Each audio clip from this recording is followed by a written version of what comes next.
Imagine an invisible line cutting right across America, a single latitude where, well, the unexplained just seems to pile up. Yeah, UFO sightings, those really disturbing cattle mutilations, top-secret military bases. All clustered along this one specific strip of land. This is the enigma of the 37th parallel.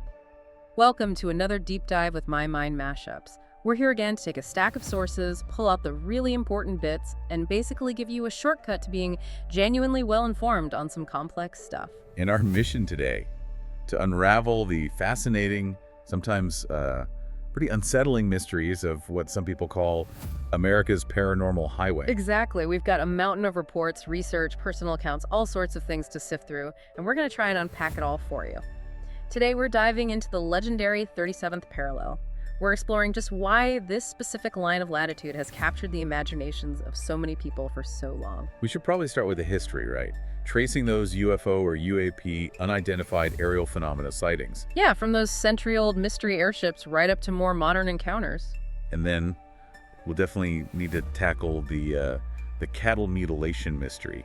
That one's pretty chilling. It really is. We'll examine the gruesome details and look at all the different theories from, natural explanations to the really bizarre stuff. After that, we can investigate the military side, the very real secret government facilities along this latitude. And how their existence, just by being there and being secret, fuels all this public speculation. And finally, we really should weave in the cultural side, the narratives, the ancient indigenous legends. That's what gives this region its unique mystique, I think. Absolutely. And what we'll aim for, really, is to distinguish between, okay, this is a confirmed fact and this is more speculative theory. We'll offer the natural, the man-made explanations. Right, alongside the more extraordinary possibilities. Exactly. And we'll touch on whether this is just a US thing or if there may be global parallels too. The goal is really to give you a comprehensive picture, those aha moments, without, drowning you in data. So what does this all mean for you listening? Well, you'll gain knowledge quickly, you'll hear different perspectives, and hopefully come away with a really unique understanding of this enduring American mystery. And hey, before we dive into all the fascinating details, if this sounds intriguing already, please do take a second to like, share, and subscribe, or follow My Mind MashUps. It helps us keep bringing you these deep dives. All right, let's start where so many of these stories seem to begin. The skies above the 37th parallel. This long, strange history of UFO and UAP sightings. It really is long. I mean, reports of weird stuff in the sky along this latitude go back well over a century, way before UFO was even a term. So would you say the modern story, the narrative we hear now, really traces back to those 1890s mystery airships? They were reported all over Arkansas, Missouri, Kansas, Kentucky. Oh, absolutely. They definitely laid the groundwork. They sort of paved the way for the later UFO folklore, like that unconfirmed 1941 crash in Cape Girardeau. It's right on the parallel, that one. Exactly. The story alleges a minister performed last rites for aliens. And it predates Roswell, which is interesting. Though Roswell wasn't actually on the parallel, was it? No, good point. It was over 100 miles south of the line. But Cape Girardeau, if true, would be right there. Still very much in the realm of folklore, though, based on, self-published books and podcasts. It's incredible how these things start to get connected. I know researcher Tuxikowski really pushed this idea of the UFO highway. What was his big contribution? He was really instrumental. Zukowski, he documented hundreds of encounters specifically along this latitude. Cases like Mantell, Piedmont. He literally drew the line on the map, didn't he? Pretty much. Yeah. Suggested this corridor of activity. And that really helped solidify the idea in the public mind, connecting these scattered reports into one big theory. And there are some really striking cases that seem to support it, like Farmington, New Mexico, March 1950. Hundreds of people. Just south of 37 North, yeah. Reported seeing armadas of objects over 3 days. And the official explanation, a ruptured balloon, it just didn't seem to fit, did it? Multiple days, multiple locations. Not really, no. It remains one of the biggest mass sightings in the U.S. without a clear, definitive explanation.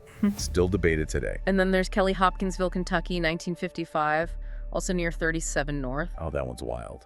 11 people claiming their farmhouse was basically besieged for hours by these small goblin creatures. Investigators noted they were genuinely terrified, right? They did. Yeah. And that case actually introduced the phrase, little green men, into pop culture. Even Project Blue Book, the Air Force's own UFO study group, listed it as unexplained. Shows how these things seep into culture. Then jump forward to 1973, the Piedmont, Missouri UFO flap. Right on 37 North, in the Ozarks. Between February and April, hundreds of reports, unexplained lights, objects. Local police got tons of calls, and wasn't there a professor who studied it? Yeah, Harley Rutledge, a physics professor. He documented it all in his book, Project Identification.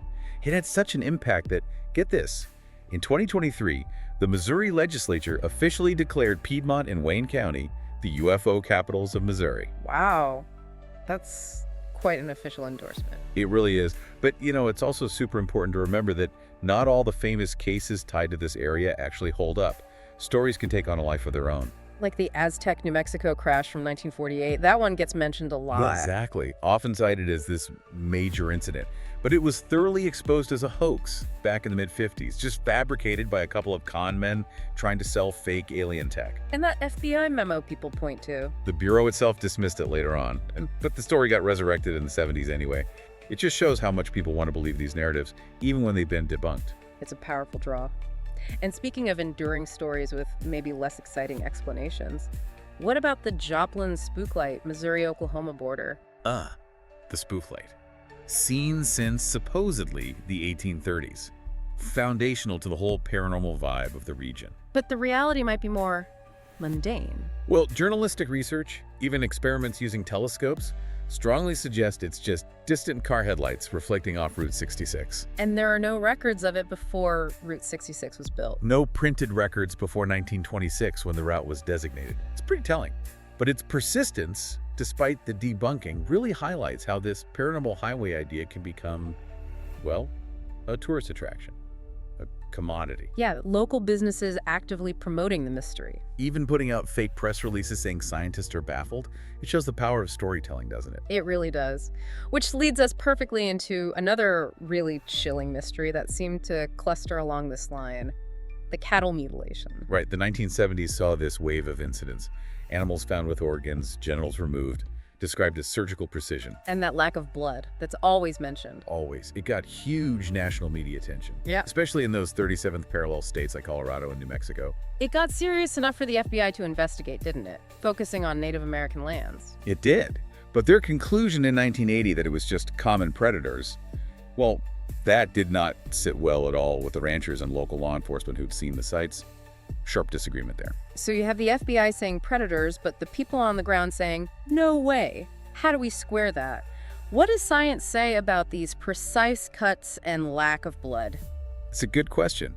Veterinary pathologists point out that scavengers, birds, coyotes, insects often go for soft tissues first, like eyes and tongues, which can look like precise removal to someone unfamiliar. Okay, so scavengers could explain the missing parts. What about the bloodlessness? That's often attributed to liver mortis blood settling naturally in the lowest part of the carcass after death. Plus, insects consume blood, and simple drying, desiccation, happens quickly. And wasn't there an experiment done in Arkansas? Yeah, Sheriff's Department in 1979 left a dead cow out for 48 hours. They found that natural processes, bacterial bloating causing skin tears that look like incisions, plus maggots and blowflies removing organs, created a scene very similar to the reported mutilations. So there are plausible natural explanations, but that didn't stop the speculation, did it? Not at all. Speculative theories just exploded. Some law enforcement, like the RCMP in Canada and Iowa DCI, thought maybe cults or Satanists were involved. And the helicopters. People kept reporting unmarked helicopters near the sites. Right. That fueled theories about secret government experiments, maybe testing biological weapons or something equally sinister. And then you have the UFO connection. Definitely. Ufologist Linda Moulton Howe, in her book A Strange Harvest, concluded that extraterrestrials were probably responsible. She called them alien harvests, collecting biological samples. It's fascinating how deep anxieties can manifest. There's that theory by historian Michael Goldman. Yeah, that the mutilation reports were partly an expression of economic anxiety. Small ranchers struggling with feed prices, government price freezes on beef. Maybe seeing something sinister behind their troubles. It adds a whole social and economic layer to it. It's not just paranormal. Exactly. And you see elements of this in early cases like Snippy the horse back in '67, San Luis Valley, Colorado, just above 37 North. That was a really famous one. Brain, heart, organs gone, no blood. Precisely. And what makes it even stranger is that within a day, a local judge reported seeing orange UFOs, and deputies encountered a floating orange globe nearby. So it's often cited as this potential link between UFOs and mutilations right from the start. And the 70s were the peak, right? Especially Colorado and New Mexico. Definitely. Mid-70s, Colorado alone had nearly 200 cases in just a few months. That's what prompted Senator Haskell to call for the FBI probe. By 79, thousands reported nationwide. And ranchers kept mentioning those unmarked black helicopters, really adding fuel to the government conspiracy fire. Which brings us nicely to the next piece. The very real military and government presence along the 37th parallel. This isn't speculation. Sensitive installations are there. Like the most famous one, Area 51, southern Nevada, right around 37.2 north. Exactly. The CIA acquired it in '55 for the U-2 spy plane tests. Super secret for decades, only officially acknowledged in 2013, though to be clear, still no confirmed evidence of alien craft there. But the secrecy itself is key. And it's not just Area 51. Los Alamos National Lab in New Mexico. Established for the Manhattan Project in '43, still vital for national security. Also close to the parallel. And other big bases like Fort Irwin in California, even the Pentagon, while not exactly on the line, are in that general latitude band. It creates this belt of high security and, inevitably, secrecy. And that verifiable secrecy is what really feeds the more speculative theories. It creates an information vacuum. Which gets filled by stories like the Dulce Base conspiracy, Dulce, New Mexico, around 36.9 north. Ah, yes, the legend of the secret underground alien base, linked to government experiments. That originated with Paul Benowitz in the late 70s, who thought he was intercepting alien signals. And that escalated into the whole Dulce War story in '79. It did. As political scientist Michael Barkin points out, the real Cold War underground missile sites nearby gave the story a kind of superficial plausibility. Makes sense. If the government is hiding secret tunnels, maybe they're hiding alien ones too. That's the logic. Now, there's zero hard evidence for the Dulce alien base itself, but interestingly, local police did report unusual cattle deaths in that area, which just weaves it deeper into the whole 37th parallel mythos. And there are other military sites nearby too, right? Fort Riley, Fort Leonard Wood, Greenbrier, Cheyenne Mountain. Fort Knox, too. All relatively close. Shows like Ancient Aliens try to link their locations specifically to the 37th, but historians generally agree they were chosen for practical, strategic reasons. But the sheer density is notable. Southern Utah's Canyonlands, Camp Peary CIA base in Virginia, Naval Station Norfolk, NASA Ames, Oak Ridge. It really is a significant concentration of sensitive American activity. It absolutely is. And that dense, often secret activity really sets the stage for the next layer, the cultural narratives and legends that overlay this whole region. Especially in the American Southwest, which covers a big chunk of the 37th parallel, the indigenous folklore there is incredibly rich. Immensely rich. Many tribes, Zuni, Hopi, Navajo in the Four Corners area, have traditions of star people, beings from the sky. But these aren't necessarily aliens in the modern sense, right? It's important to be sensitive here. Critically important. For these tribes, these are often revered spirits or ancestors who taught and guided humanity. They're profound spiritual traditions, not just convenient evidence for UFO theories. Like the Hopi legends of the Ant People, northern Arizona, right in that 36, 37-degree zone. Exactly. Benevolent beings living underground, who supposedly sheltered Hopi ancestors during ancient cataclysms.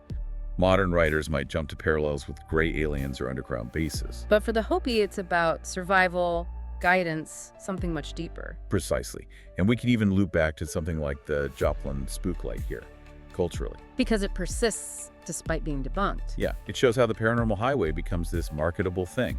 Businesses promote the mystery for tourism, even when there are clear explanations. It shows how contemporary legends get woven into this specific regional mystique. Even more recent folklore gets pulled in, like La Llorona, the Weeping Woman ghost story. Deep roots in New Mexico and Colorado. Sometimes sightings of her are linked to reports of unexplained lights near the Rio Grande. It just shows how diverse stories kind of get absorbed into this larger 37th parallel narrative. It's also interesting that some major ancient sites around the world fall near this latitude. Göbekli Tepe in Turkey. Oldest known megalithic temple, right on 37 north. Athens, Greece, just under 38 north. The Korean DMZ follows the 38th. It illustrates how, globally, humans have often projected significance onto certain latitudes. Maybe it speaks to a broader tendency to find patterns, to imbue geography with meaning. Okay, so stepping back, let's try to synthesize all this. what are the main theories and explanations for this apparent pattern along the 37th? Let's start with the confirmed or scientific ones. Well, the most straightforward is statistical coincidence. Maybe the 37th parallel is just cherry picking. One analysis of 2018 UFO data actually found 10 other parallels with more sightings. Sometimes double or triple. In some cases, yeah. Right. There's no significant statistical spike specifically on the 37th. Patterns can be deceiving, especially since a lot of people live and travel in this middle band of the U.S. And we've already touched on misidentifications and natural causes. Right. Joplin spook light, car headlights. Many UFOs, aircraft, satellites, meteors, cattle mutilations, predators, insects, natural decay processes, as that Arkansas experiment suggested. Lots of prosaic explanations exist. What about the verified secret military activity? Could that explain some things? Absolutely. Some UFO sightings were almost certainly classified aircraft, like Area 51's spy planes, and those ranchers in the 70s reporting helicopters near mutilation sites. It's plausible some were related to covert government activity, even if not aliens. We know the Pentagon's ATIP program studied UAPs, so human secret activity is a definite factor. And the geology. The New Madrid seismic zone runs right through there. Could earthquakes play a role? Earth lights. It's a really interesting possibility. The LAIC model lithosphere-atmosphere ionosphere coupling suggests tectonic stress can generate electromagnetic effects, maybe even visible lights or plasmas. So those glowing, pulsating lights reported, especially near the fault lines. Could potentially be Earth lights, a natural byproduct of geological stress. It's a valid area of scientific inquiry. What about Earth's magnetic field? Any anomalies along the 37th? There are documented variations in the aeromagnetic profiles along that latitude. While nothing as dramatic as the South Atlantic anomaly is on the 37th, the SAA proves that geomagnetic hotspots do exist and can affect technology and maybe biology. So, unique geological or geomagnetic properties could be a contributing factor here. Okay, those are the more grounded explanations. Now for the speculative side, Chuck Zukowski's UFO highway hypothesis. Yeah, the idea of it being this literal corridor for UFOs, an entry-exit point. He mapped clusters of sightings, abductions, mutilations. It's compelling, makes for great TV. But not widely accepted scientifically. No. Often seen as pattern-seeking, connecting dots that might not actually be related. Then there's the energy line, or portal idea. Subterranean quartz, fault lines creating energy fields, maybe even dimensional doorways. That theory links earthquakes near 37 North with UFO reports, suggesting piezoelectric energy releases, or EM fields, manifest as strange lights or, well, weirder things. Is there any science behind lantern lines or Earth energy grids? Geologists acknowledge piezoelectric effects from quartz under pressure, yes. But the idea of organized ley lines, or mystical energy grids across the Earth, no scientific evidence supports that. That theory is firmly in the paranormal camp. And the ultimate speculative theory.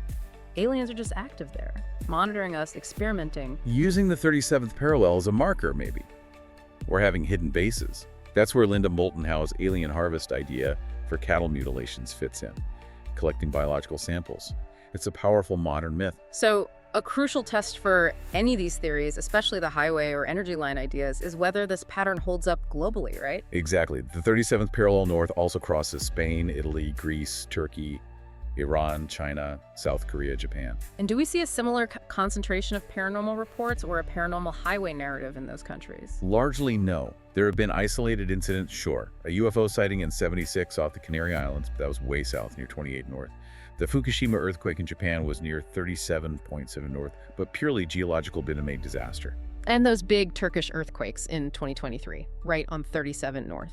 Precisely on 37.17 north, but studied purely as seismology, not linked to paranormal narratives there. This international comparison is really telling. It suggests the paranormal highway isn't a physical property of the latitude itself.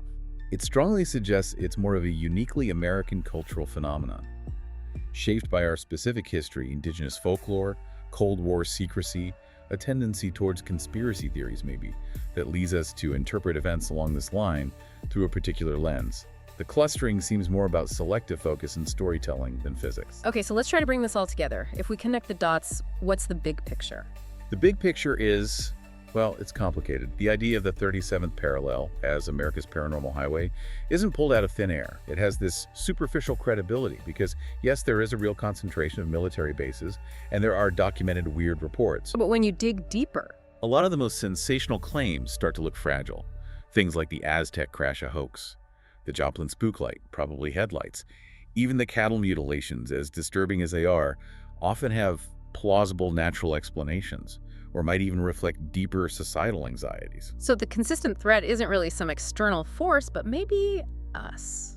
The way we perceive these stories. I think that's a huge part of it. The American public's fascination seems deeply tied to things like Cold War government secrecy creating distrust, combined with this rich backdrop of local folklore. It creates fertile ground for these kinds of theories to take root and spread. And the fact that you don't see a similar cohesive paranormal highway story in other countries on the same latitude, even places with earthquakes. Exactly. That really bolsters the idea that this is primarily a uniquely American cultural phenomenon, not necessarily a physical one tied to the latitude itself. So where does that leave us? What's next for understanding this? That's the big question, isn't it? Future research could go in several directions. Rigorous interdisciplinary studies looking seriously at potential geophysical anomalies along the line. Deeper historical dives into specific conspiracies like Dulce. How did they really start and spread? We're even studying the phenomenon of paranormal tourism itself. Yeah, anthropological studies. Yeah. How does this folklore persist? How is it marketed? Moving beyond just believe it or debunk it, towards understanding the human side, our relationship with mystery and the unknown. So what does this all mean for you listening? Well, the 37th parallel. Maybe it holds cosmic secrets, maybe it doesn't. But it definitely holds up a mirror to our own curiosity, our fears, our need to find patterns. Is the truth out there? And does the journey to find it really cut right across the 37th parallel? Something to think about.